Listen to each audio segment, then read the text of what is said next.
হারিয়ে ফেলা ভালোবাসা। Posted by MD Saddam Hossain TV. আমি তোমাকে ভালোবাসি, তাহলে আমার সাথে এখন এত খারাপ ব্যবহার করো কেন? পরি বলল। কি বললা? খারাপ ব্যবহার করি? ভালো না লাগলে ব্রেকআপ করে ফেলো। আমি বললাম, সরি? কিসের সরি?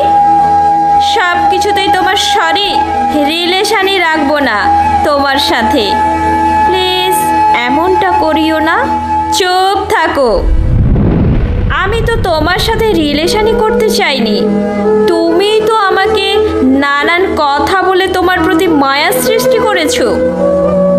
তাহলে এখন তুমি আমার সাথে এত খারাপ ব্যবহার করো কেন? বলছি না চুপ থাকো। এত প্যাচাল ভাল লাগে না। বাহ, আগে আমার সাথে একটু কথা বলার জন্য এত কিছু করতা, আর এখন আমার কথাই শুনতে ইচ্ছে করে না। দূর, ফোন রাখলাম, বাই বলেই কলটা কেটে দিলাম আর বন্ধ করে দিলাম। দূর, আর ভাল লাগে না। ওরে সহ্য হয় না। কেন যে এত পীড়া দেয়? যাক, শান্তিতে একটা ঘুম দেওয়া যাবে। সকালে ঘুম ভাঙার পর ফোনটা অন করলাম। অবশ্য সারা রাত চার্জে বসিয়ে রাখছিলাম। ফোন অন করার সাথে সাথেই পাখির কিচির মিচির মতো শব্দ করে এতগুলো মেসেজ আসলো। দেখলাম 51টা মেসেজ।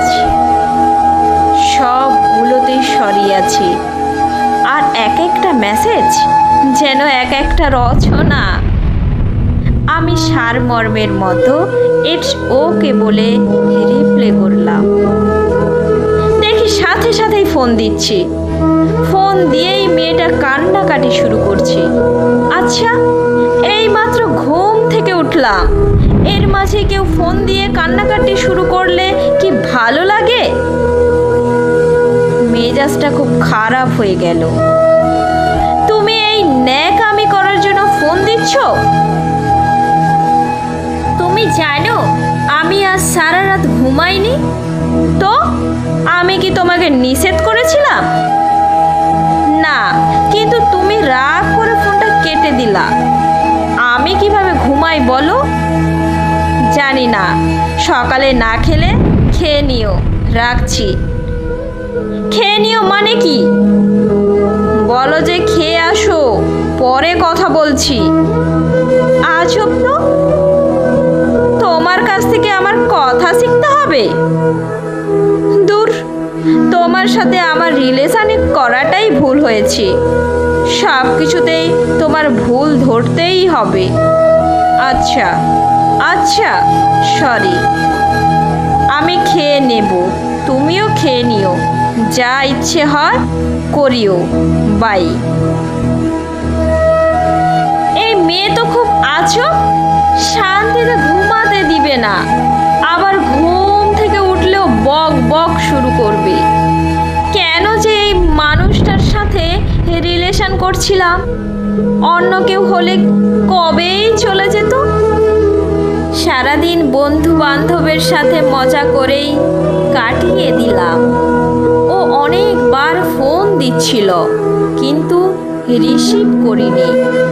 বন্ধুরা যখন বলছিল কি রে এত ফোন দিচ্ছে কে, তখন বলছিলাম আর বলিস না, একদম তেজপাতা করে দিচ্ছে জীবনটাকে। বলেই সবাই হো হো করে হেসে উঠলাম। রাত্রে বাসায় ফিরে নিজেই ফোন দিলাম। হ্যালো, এই কোথায় ছিলা সারাদিন? কোথায় ছিলাম মানে জানতে পারি নাকি? জানতে পারো, কিন্তু যেভাবে বলছো মনে হয় আমাকে সন্দেহ করো। না না, সন্দেহ না। তাহলে ফোন দিলাম জিজ্ঞাসা করবা কেমন আছি, কি করি। তা না উল্টো বলছো সারাদিন কই ছিলাম। আসলে কি জানো, তুমি আমায় বিশ্বাসই করো না। রাত্রে খেয়ে নিও, ভাবছি অনেকক্ষণ কথা বলবো, তা না, দিলাম মনটাকে খারাপ করে। তাড়াতাড়ি ঘুমাই, পড়িও। শুভরাত্রি। হ্যালো হ্যালো হ্যালো, শোনো, কি বলবা বলো? একটা কথা বলি, তুমি রাগ করবা না তো? বলো, কি বলবা? আজ না একটা ছেলে আমাকে কল দিচ্ছিল, আমি নাম্বার চিনি না, তাই রিসিভ করছিলাম। ছেলেটা নাকি আমায় পছন্দ করে। পরে আমি ফোন কেটে দিচ্ছি, নাম্বারও ব্লক লিস্ট রেখে দিচ্ছি। হি হি হি। এত হাসার কি হলো? ও এক ছেলে পছন্দ করে, আবার ফোনও দিচ্ছে, এই কারণে মন খুশিতে নেচে উঠেছে, তাই না? ছি, অন্য একটা ছেলের জন্য আমার কোনো খোঁজ নিলা না আজ? তোমায় অনেকবার ফোন দিচ্ছিলাম তো, দূর, ফোনটাই কেটে দিলাম। মেয়েটাকে কষ্ট দিলে মুখে একটা রহস্যময় হাসি ফুটে ওঠে। সব সময় ঝগড়ার সময় ওকেই দোষ দিই, আর ও নিজেকেই অপরাধী মনে করে। আর কখনো আমার সাথে রাগ করলে ইমোশনালি ব্ল্যাকমেল করে বিভিন্ন কথা বলি, এখন উল্টে নিজেই আমায় সরি বলে। অর্থাৎ দোষ ওর থাকলেও ওকেই সরি বলতে হবে, আমার দোষ থাকলেও ওকেই সরি বলতে হবে। আজকের গল্পের এই পর্যন্ত। পরবর্তী অংশ কয়েকদিনের মধ্যেই নিয়ে আসছি। সুস্থ থাকবেন, ভালো থাকবেন।